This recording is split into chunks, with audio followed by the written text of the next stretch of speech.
বন্ধুরা, বর্তমানে তুমি ভদ্র মানে তুমি ভীতু। কি বাপের বাড়ি, কি শ্বশুর বাড়ি, কি আত্মীয় স্বজন, কি বন্ধু বান্ধব, তো আমি চাই বেশি ভদ্র ভালো না, আর আমি ভদ্র বেশি হতে চাইও না, তাই না বন্ধুরা? একটু ভেবে দেখবেন, বর্তমানে ভদ্র মানে তুমি ভীতু, নিরীহ মানে তুমি দুর্বল, সৎ মানে তুমি বোকা, আর স্পষ্ট বক্তা মানে তুমি শত্রু। যাদের বাবা নেই বা যাদের মা আছে, বাবার টাকায় অহংকার করে মজা নেই, বা যাদের মা আছে মায়ের টাকায় অহংকার করে মজা নেই। মজা তো তখনই আসবে যখন টাকাটা তোমার হবে,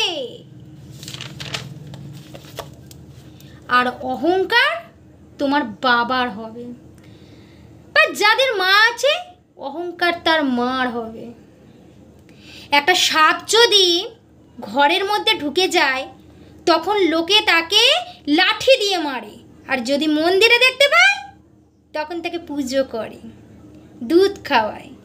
সুতরাং লোক তোমাকে এমনি তোমায় সম্মান করবে না, সম্মান করে তোমার স্থান এবং পরিস্থিতি দেখে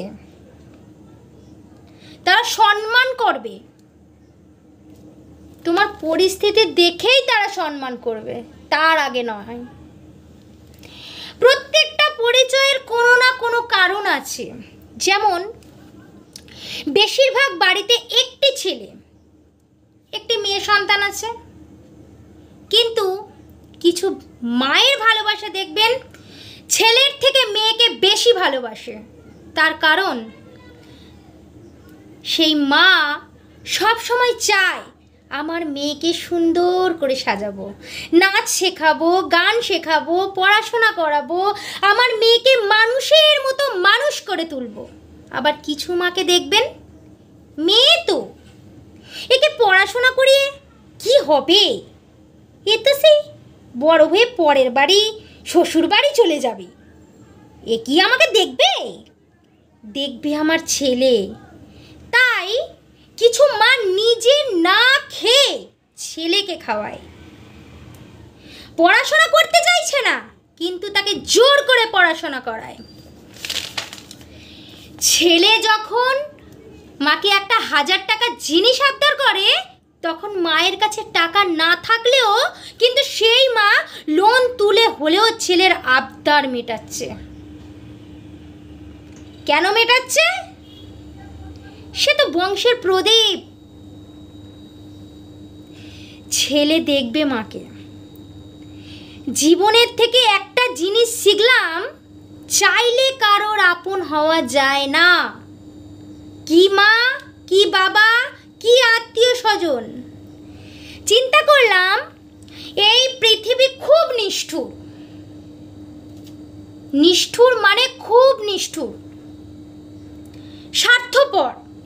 এই পৃথিবীতে কেউ কারো নয়। একটা বিবাহিত মেয়ের যদি ডিভোর্স হয়ে যায় তখন পাড়া প্রতিবেশী কি সেই মেয়েটাকে শোনাবে ঘর করতে পারেনি। নিজের মাই বলে থাকবে চুন থেকে পান খসলে, ওই তো স্বামীর ঘরটুকুও করতে পারলি না।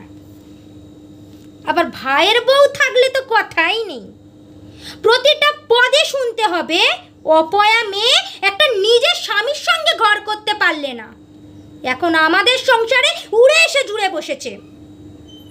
তখন সেই মেয়েটাকে শুনতে হয় শুভযাত্রা করতে গেলেও মুখ দেখা নাকি মহাপাপ, কারণ সে যে ডিভোর্সি মেয়ে। তাই এ জীবনে মেয়েদের অন্তত নিজের পায়ে দাঁড়ানোটা দরকার। নিজের পায়ে দাঁড়িয়ে গেলে সেই মেয়ে তখন বাপের বাড়িও লক্ষ্মী হয়, আবার শ্বশুর বাড়িতেও লক্ষ্মী হয়। তখন আর অলক্ষ্মী থাকে না। শিখতে হয় ভালো লাগার গভীরতা। যত দেখছি ততই অনেক প্রশ্ন এসে জমছে। সত্যি সবাই আলাদা, সবার মতো আলাদা, একেবারেই আলাদা। তাই না বন্ধুরা? ঠিক বললাম তো?